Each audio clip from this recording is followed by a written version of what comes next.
My name is Nia Richard, and I am a graduating senior here at Claflin University. My majors, I actually double major here. I major in political science and African American studies. And my research is titled "The True Headline." It is a presentation on the role of social media within restorative justice.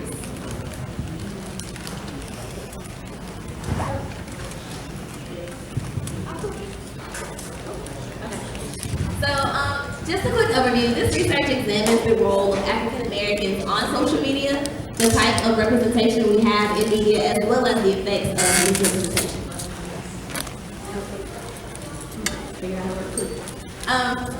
Before I get into my thesis, whenever we had the topic of restorative justice, social media was really one that stood out to me because as a young individual, I spend 30 minutes on Twitter every morning when I wake up. So this is an opportunity to see how social media has affected and how it relates to the advancement of our community is just an opportunity I'm more than happy to take. So my thesis states that social media plays an essential role in the development of the Black community. The negative media portrayals of African Americans have impacted the image of the average African American to the rest of America, which has affected the integration of the community as well as feeding stereotypes. Recently, African Americans have used social media outlets to change the image media has previously portrayed and has ignited a change in media representation. So these are just a couple of articles I used in my literature review. On the screen here, we'll cover a couple topics. In my first slide, it's titled, What does the TV see the real me? So when doing this research, one of the things I wanted to touch on was the representation of African Americans on television screens. My first bullet point is on the cultivation theory, which is a theory that derived from the Cultural Indicators Project done by George Gerber in the 1970s. Through this project, the cultivation theory was born, and it just states that the more time someone spends watching something on television, the more the individual actually begins to believe it. This is important to this research because for someone who has not had the opportunity to experience the true African American culture, you get the representation on television. Meaning what you put out is basically what you know. So just an analysis of television characters from the 70s to the 90s, when you're looking at character roles that are being filled by African Americans in the 70s, you tend to see a lot more blue collar workers. You saw a lot of postmen, a lot of housekeepers, and things of that such. And then moving on to the 80s is when we kind of moved into the entertainers era, where we saw a lot more singers, we saw a lot more comedians. And then in the 90s we moved kind of towards where it was a power driven role. And I think it's important to analyze the different roles of different generations because we can understand how the things that were going on in that time affected the things that were on TV. But one thing that we failed to see was the lack of Black intellectuals. So it did not portray an image that we as a community would like the rest of the world to see us, in my words. But when you don't get the chance, the opportunity to get to experience in the way that you should, then this is the representation, this is what you got to see of African Americans. So, moving on, my next slide is titled New News, Same Image. A study conducted in Chicago in the years 1993 to 1994 showed that Black people were 4 times more likely to have a mugshot used than whites accused of crime. And when mentioning crimes that involve Black people, there has been a strong history of headlines that support the stereotypes of Black people. So the next couple of slides are just a few examples as to what I mean about headlines and news outlets. So with our first headline, we have a white suspect, and the headline actually states that Alabama suspect brilliant but social misfit. Right. You're okay. And this actually was like really crazy to me because the crime that was committed, the individual they were speaking on, actually killed 3 of the colleagues and wounded 3 in a faculty meeting. Yet, when described in headlines, you hear brilliant but social misfit. Then moving on to the second example we have here is a headline from a black victim. And the headline states that Montgomery's latest homicide victim has had a history of narcotics abuse and tangles with the law. And I just think that this in itself speaks volumes. The next 2 slides are more examples So our white suspect headline says, son in Staten Island murders was brilliant, athletic, but his demons were the death of his parents. And then we move on down to our headline, which is about Trayvon Martin, and it says Trayvon Martin was suspended 3 times from school, but I don't see how that has anything to do with Trayvon Martin. Yeah. So, and then our third example is actually of a white suspect, and it says Santa Barbara shooting. Suspect was a soft-spoken, polite, a gentleman, ex-principal said, and this is actually someone who was the shooter behind a mass shooting. Yet you get this description in your headline. Then we move down to our black victim that says, Ohio man was carrying variable pump air rifle, not a toy, when cops killed him, says the Attorney General. And this is a headline that we see a lot, especially with everything that's been going on over the last couple of years, but yeah. So my third point I wanted to touch on with my research was the effects of Black Twitter. Like I said, I spend 30 minutes every morning waking up on Twitter, so I understand the emphasis of this slide. So Jelani Cobb actually stated that Black Twitter is as vital as television was to civil rights movements of the 1960s. 22% of online users are African American compared to the 16% of white online users. And one thing that we've noticed with Black Twitter is actually become a big thing in the midst of social activism. So it gives you a platform to connect with people who are not in your town, who you're not face to face with, but an opportunity to get together and still fight for a cause that you believe needs to be fought for. So another good thing that came out of Black Twitter, which we have live features, with the murder of Philando Castile, we see that his girlfriend was able to live record everything that was going on, which gives you an opportunity to see what happened for yourself. So you cannot argue, you do not have to go here say it, she say. So that's one of the things that came out of Black Twitter that I think was very positive for the advancement. Another thing that Black Twitter thrives off of is hashtags. So we have 3 hashtags here. Hashtag Black Lives Matter, which is kind of the beginning of the hashtag movement on Black Twitter. And then we have hashtag If They Dumb Me Down and hashtag Oscar So White. So hashtag If They Dumb Me Down was actually a hashtag that came out of the shooting of Michael Brown. If you pay attention to these next couple slides. So this is Michael Brown, and when the news outlet discussed his case, this is the picture to my left is the picture that news outlets put out. This graduation picture is the picture that his family actually asked news outlets to use when discussing this matter. And hashtag If They Dumb Me Down was a movement where individuals, young adults, older adults, people of all types, actually put together photos that they thought news outlets would go dig for versus the photos that reflected the positive impact that they have on their community or the positive aspects of themselves. Okay, and this slide correlates with hashtag Oscar So White. So the chart is titled, What Color Do You Have to Be to Get an Oscar? And 94% of Academy judges in 2014 were white. As you see, 93% of all Oscar nominations ever were white. And 74.1% of all film roles from the years of 2007 to 2013 were white. I think that this Black Twitter has actually produced enough turmoil online that the Oscars have been trying since then to provide more representation, which is something that stands out to me because I have a lot of people in my life who are performers and who are entertainers, and a lot of times you see that as the goal of success.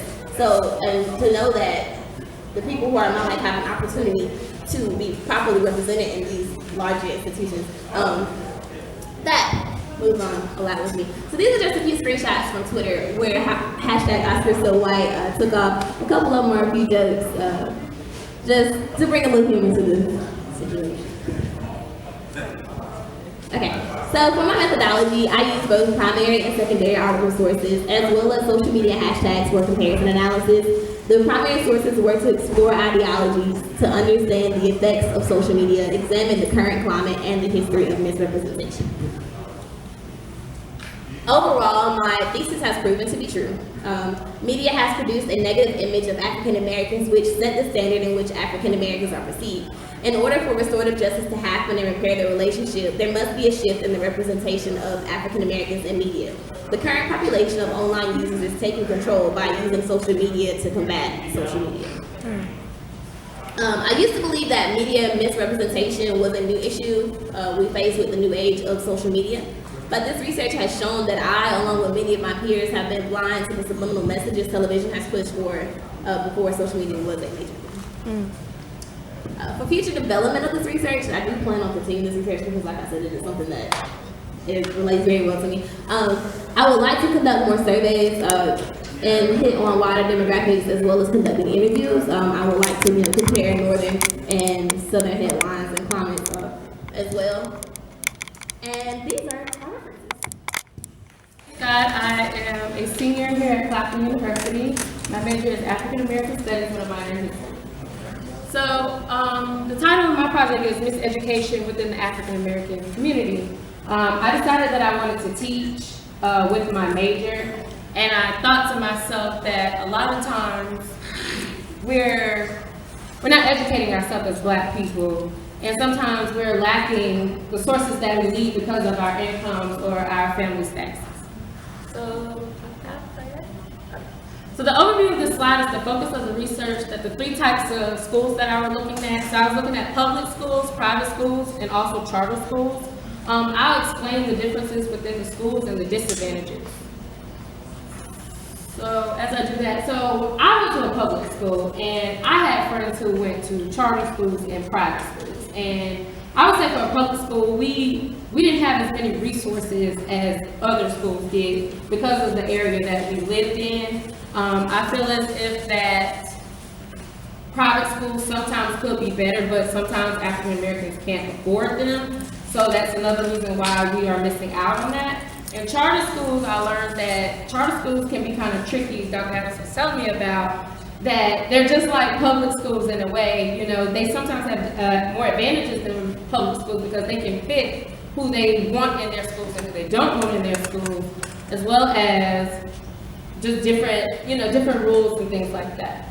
My thesis was, although the U.S. has gone through 2 periods of Reconstruction, nevertheless, the need of restorative justice, reparations still is a major issue within the 21st century. Families continue to be disestablished by public education. Reason 2, by more private institutions for Blacks. Reason 3, how does charter schools come into place? Dr. Adams also told me that I should further my research with looking at HBCU versus PWIs. My time here at Claflin, I could say that an HBCU feeling is a very unconditional feeling. When I first decided I was going to go off to college, I was considering a PWI at first. But then I applied at Claflin, and I got here at Claflin, and I must say that I don't regret coming to Claflin. So for my overall opinion, I like HBCUs. You meet lifetime friends. People are just understanding, you know what I'm saying? For my literature review, I did public education system is really important because they give students the opportunity to be exposed to many different backgrounds, and parent involvement is essential. I remember when I first started out, before I changed over to African American Studies, I did do the education department for a while. And you'd be surprised that a lot of parents aren't keeping up with their children's work, they aren't keeping up with their children's reviews or things like that. So we have to keep the parents educated as to what's going on. Students tend to perform better when they know that their parents are involved and engaged. My mom used to sit me down and we used to do homework, and I remember things like that. We used to come up with songs and just different little games just to make sure that I got the material. So for me personally, I can say that that's a true thing. Also with research. The drive for child success is more than driven when parents are involved. My methods I used during this assignments was first simply reading articles and gathering information on different types of schools and the options you would have to educate yourself. So throughout the task that you're abreast. Next, you'll need to take primary sources and compare them to other sources so that you're able to form a good research.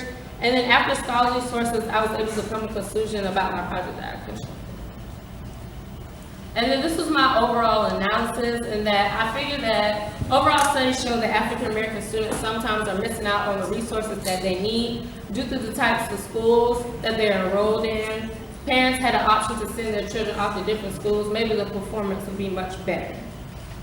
Blacks with all-faith schools are the proper funding to receive the best education. However, when wanting the best schooling for children, must talk about the students, must get to the schools. In addition, we must also take an understanding to be the best schools for the students and also have effective teachers.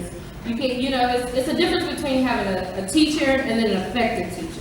The effective teacher is going to make sure that the students are getting the material. Sometimes, they're not going to send them to PE, you know what I'm saying? They're going to sit down and get this work, the effective teacher. Some teachers, they'll just send you off.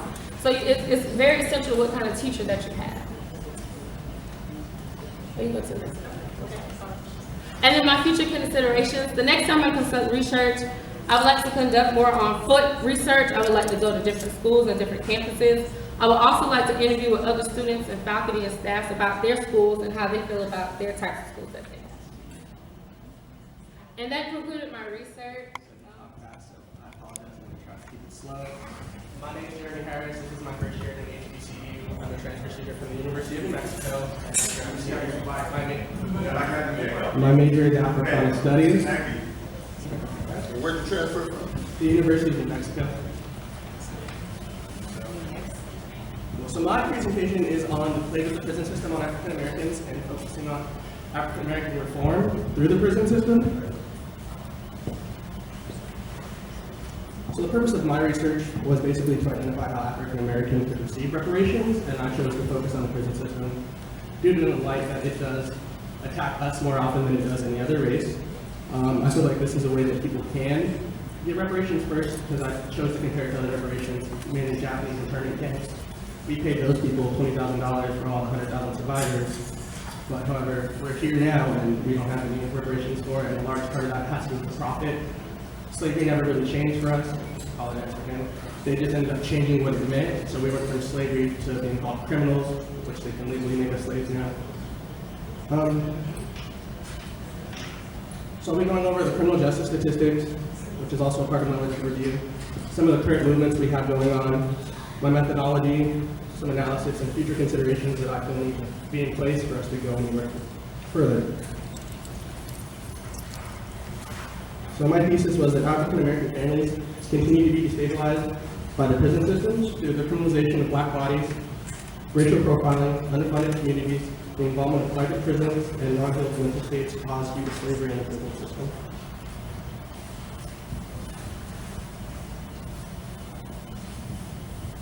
So my first piece of literature, I'm a stats guy, so I had to focus on the numbers. A big issue that people see, especially for like white America, they see our numbers as a whole based on their numbers. They don't ever look at the criminal justice stats per capita. Us being a smaller portion of the population, when you look at numbers per capita, we're definitely incarcerated and targeted more often than white Americans, something they choose to neglect. So the NAACP criminal justice fact sheet that I gave here shows that African Americans make up 34% of our prison population. We're locked up at a rate 5 times higher than our white counterparts. African American women are locked up 2 times higher than white women. And African American children represent 32% of all children arrested. 42% of children detained, and 52% of children's cases that are waiting for judicial court are tried as adults. Wow. So looking at the numbers, we're definitely looking at the numbers. The NAACP says that we were incarcerated at the same rate as white Americans were. Our prison populations would fall by 40%. Ooh.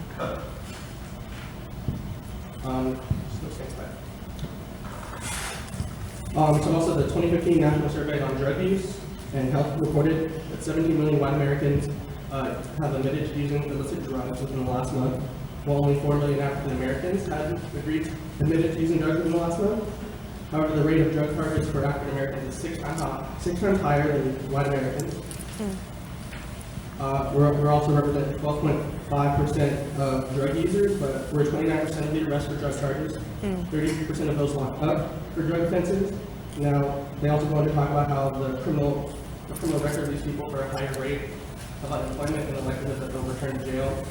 Statistics show that 49% of all people released from prison, 49% of African Americans released from prison will end up going back at some point in the next 8 years. The United States as a whole currently spends 3 times more on prison systems than it does on K-12 grade education. So America is literally saying the term "put your money where your mouth is," where they're showing that the prison population is more important than our own education. My second article that I chose to use for my lecture review is a summary by Victor E. Claflin. So this article is basically on African American policing and where it originated from. They go on to talk about how the police system in America modernizes, mirrors, the slave patrols, or slavery back in those days.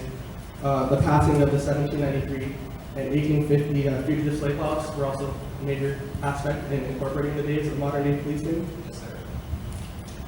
So this need for control that has always been seen in America over black bodies, leading to be legal, is still very vivid today.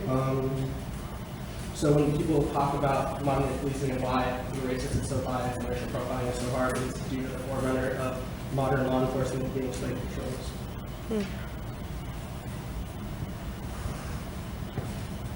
On my last article, I chose a primary person. So Benjamin F. Chavez Jr. was a part of the Wilmington 10. So this was a group of 10 young men and women who were accused of arson. And as a collective, they received 282 years in federal prison.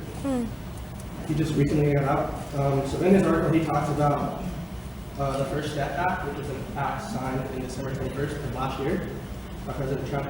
So basically, this act is used for the Department of Justice to get them to disassemble the hiding of information of things that actually went on in evidence and trials that they've used to pursue African American children and charge them at much expensive rates, rather than throwing information, bringing it all to light.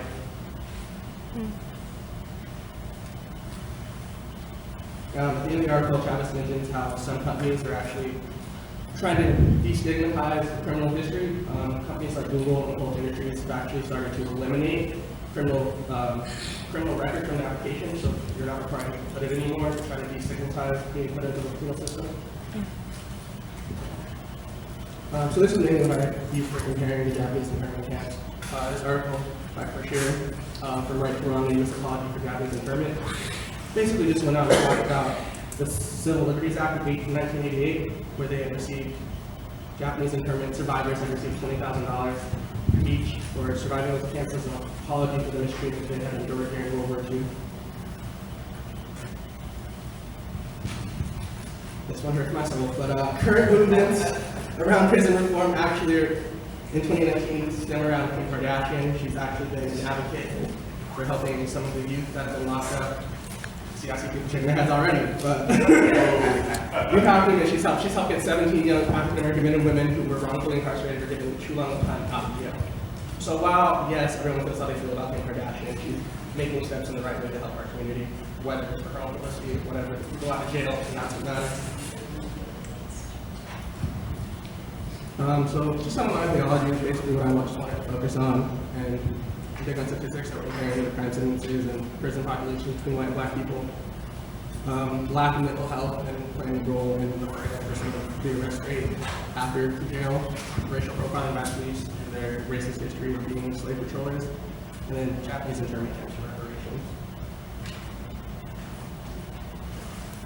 So in my analysis, basically, my information improved exactly what I thought. America has profited off of our bodies since its inception.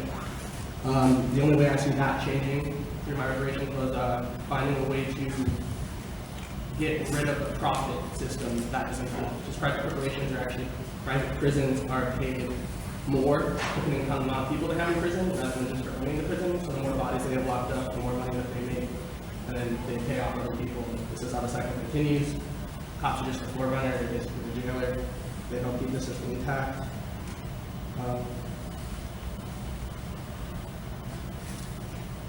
So for this, let's skip 2 slides, sorry. For me, for this one, for future considerations, I wanted to look at Japanese reparations and being able to pay the people that were locked up. Obviously, that doesn't affect all African Americans, but it can still affect our society and those people who deserve full freedom. For future considerations, I wanted to create an organization that would have community oversight over police rather than at the federal level or the state level. The removal of all private prisons reinvestment of Black communities that were stabilized by deindustrialization. I speak more about that in my paper portion. Be able to file lawsuits against officials that violate or profit off of free labor, and then constantly revolving training that is updated their policies to ensure justice is fair and balanced for everyone. Those are some of my references on the next 2 slides. Thank you.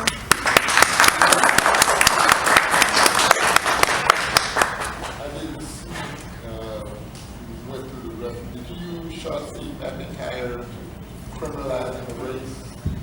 No. I think that would be an excellent reference.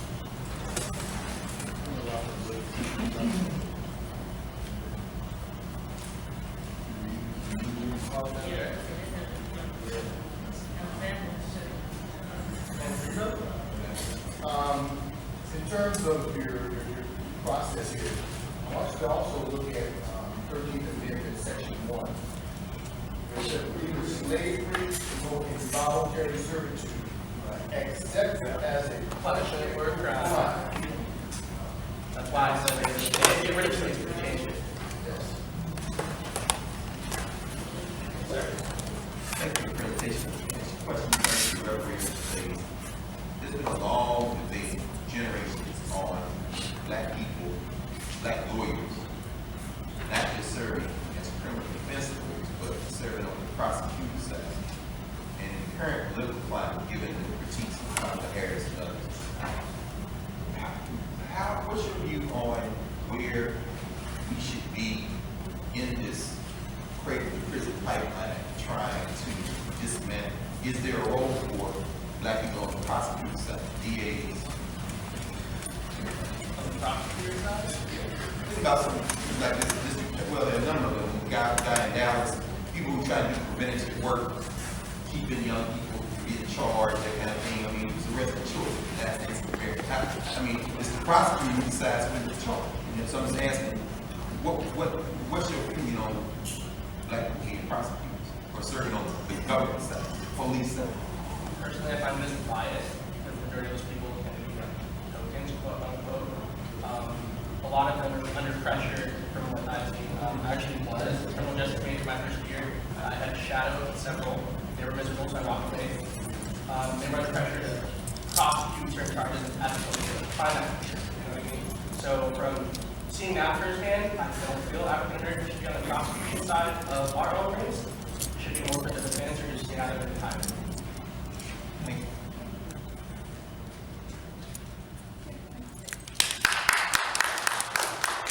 My name is Indira Lessington, and I'm a senior here at Claflin University, and my major is African American Studies, and I minor in history. And today, my presentation is the effect of health disparities in the African American community.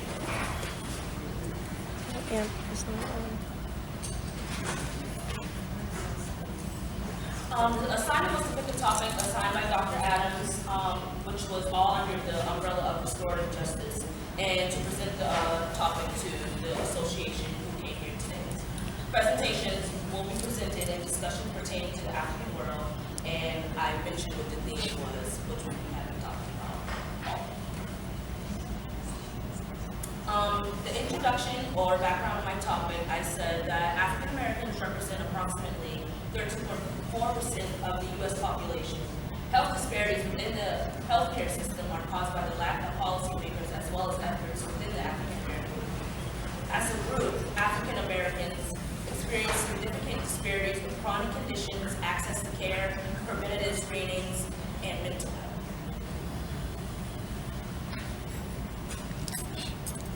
My thesis states, although the U.S. has gone through arguably 2 major periods of Reconstruction, nevertheless, the increase in health care reform for African Americans is still an issue in the 21st century.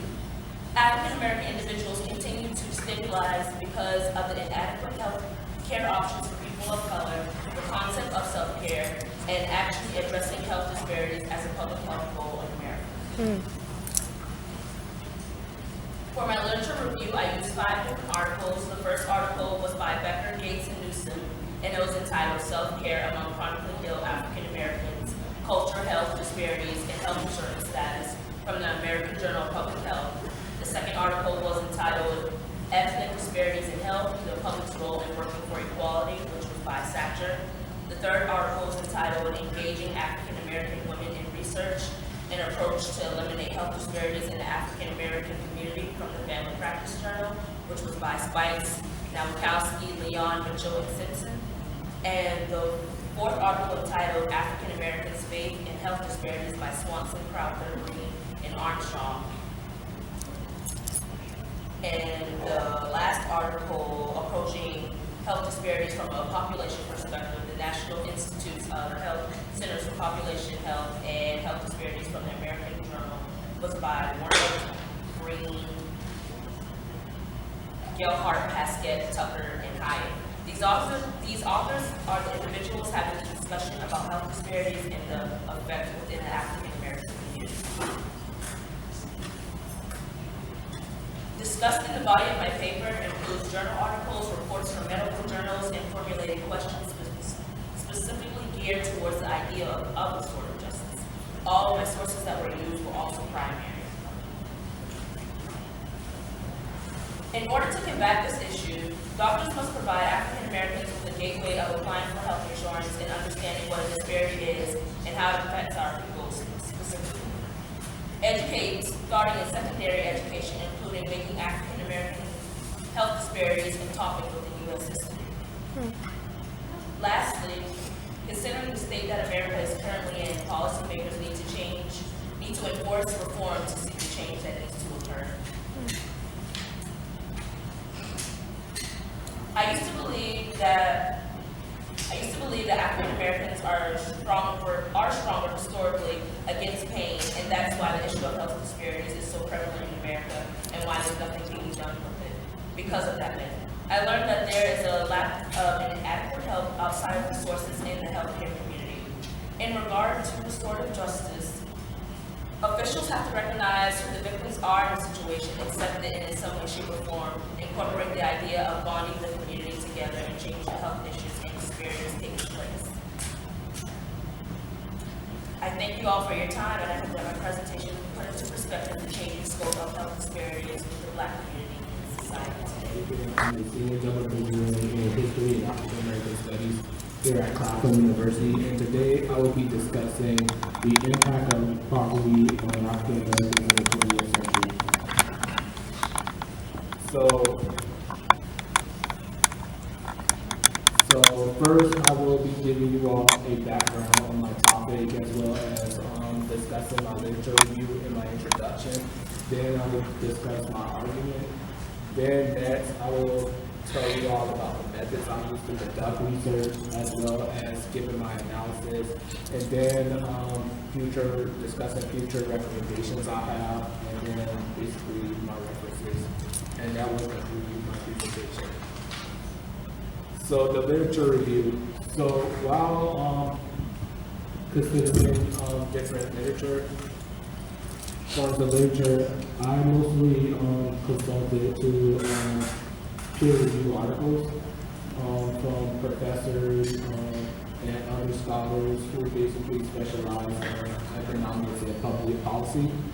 So a few are Derek Hamilton, then you have Christian E. Weller, and then I also found articles from Thomas Shapiro, and as well as, and I'm trying to find his name. William Darren Jr. So most of these documents discuss the racial wealth gap, and basically we all know there's a difference between wealth and income. And wealth is pretty much the area where we're basically at a disadvantage, and where we're at the very bottom among the other ethnicity race group within America. So these articles also talk about the labor market and how African Americans are locked out of the labor market, as well as higher education, and how many African Americans are also set back within that area. So this year, 2019, marks the 400th anniversary where the first 20 African slaves were brought here on the Dutch ship to America.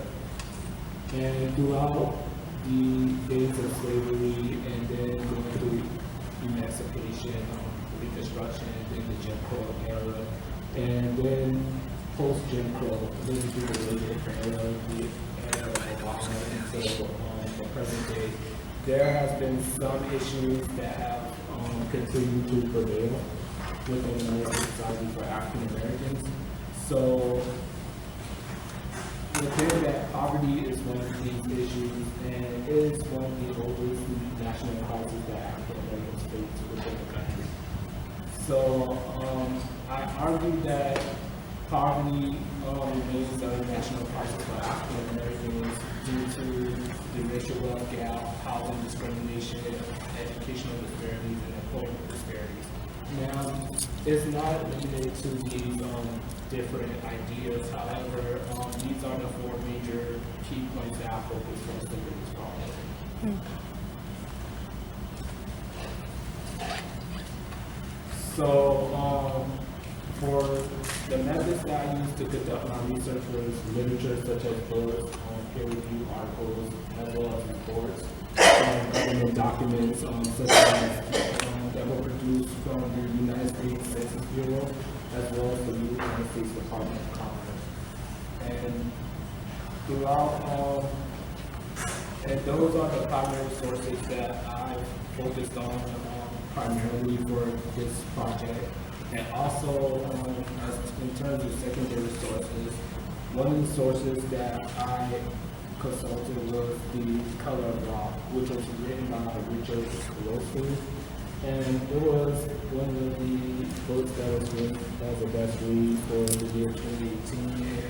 And in that book, he basically discussed the issue of housing discrimination for African Americans. So issues such as redlining and gentrification. Redlining is a practice that we know that's prevalent within the North and the Midwest within the United States. Basically using colors such as blue, green, yellow, and red to indicate what neighborhoods were best suitable for white Americans. And oftentimes the neighborhoods that were basically in red were basically the poorest neighborhoods, and those were the neighborhoods that basically accepted African Americans as residents. And within that, you also, African Americans also face predatory lending as well. And gentrification is an issue that's very prevalent today, as we know there's a trend now that many African Americans are moving down south where it's more cheaper to live. And then I also consulted to an article written by William Derby and Derek Hamilton and other scholars, and it's called Umbrella Don't Make It Rain, Why Studying and Working Hard Isn't Enough for Black Americans. So Black Americans, many of us have tried everything. Well, we as a people have tried everything within the United States, but this whole rhetoric of pulling yourself out of bootstraps just doesn't work for us, unfortunately. And also, this idea of Black capitalism as well, it will never work if only a few of us fail it. So capitalism must do away completely with capitalism. And so my findings, one of the things that I found while conducting my research was that despite the gains African Americans have made in American society, the racial wealth gap continues to exist, and it continues to set African Americans further at a disadvantage within American society. Housing discrimination continues to lock African Americans out of the housing market through practices such as gentrification and redlining, as I mentioned earlier.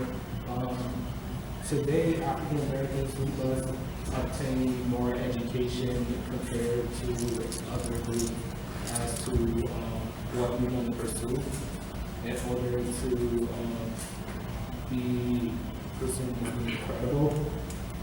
And oftentimes, even when we as African Americans go off to college and obtain a college degree, it still doesn't necessarily alleviate the issue of poverty.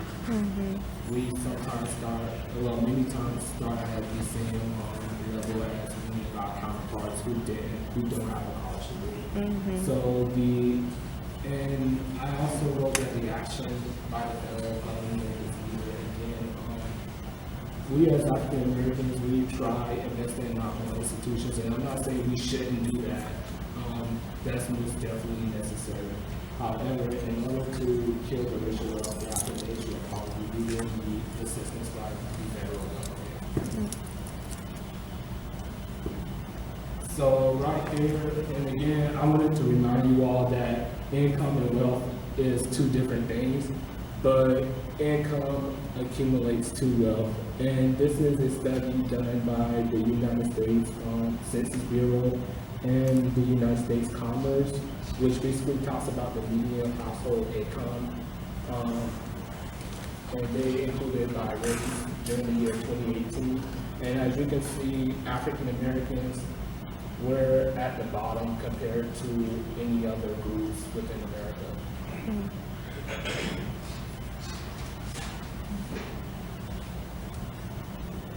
So future recommendations, as I was conducting my research, I noticed that many scholars tend to concentrate on urban areas and metropolitan areas when basically discussing poverty among African Americans.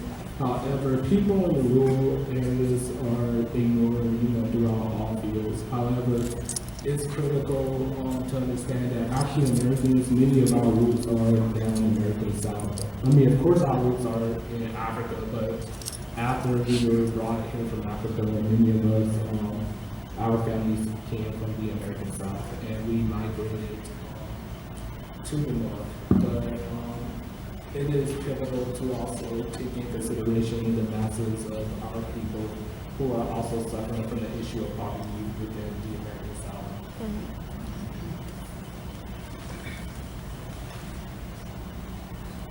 So here are my references, and this concludes my presentation. Any comments or are very much a product of the African and African American Studies Department here at Claflin.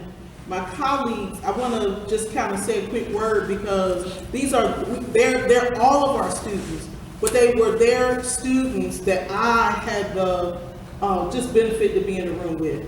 And so I just want to throw out some of their names. Dr. Catherine Silva is the chair of humanities, and she just went out for surgery last week. So if she was not out for the next 6 weeks, she would totally be here. And she was one of the first people to mention to the dean and have it announced across the campus. This is what we're doing right here this weekend. So I wanted to just mention her name. She's a historian, but also she straddles African and African American studies. One of our colleagues, Dr. Robert Green, on Monday he had a toothache. And by Friday, we were calling an Uber to get him to the emergency room. He's in the ICU now. And so if not, he would be here. And so these are his students as well. And so I'm by no means, not only am I not by myself, right? And then Dr. Key, who is the coordinator for African and African American Studies here at Claflin, he's in the ICU visiting with Dr. Green and doing what he needs to do. And so those people are here with us in spirit, and you can see the product of their hard work. And you can see why I decided, or why, not decided, but why when the opportunity was presented for me to come and do some work here at Claflin. This is an example of why every day I am just excited to get to work. And I would say that even for my students who have been joining us throughout the day, that there is a lot of very good energy here among my colleagues, and this is the product.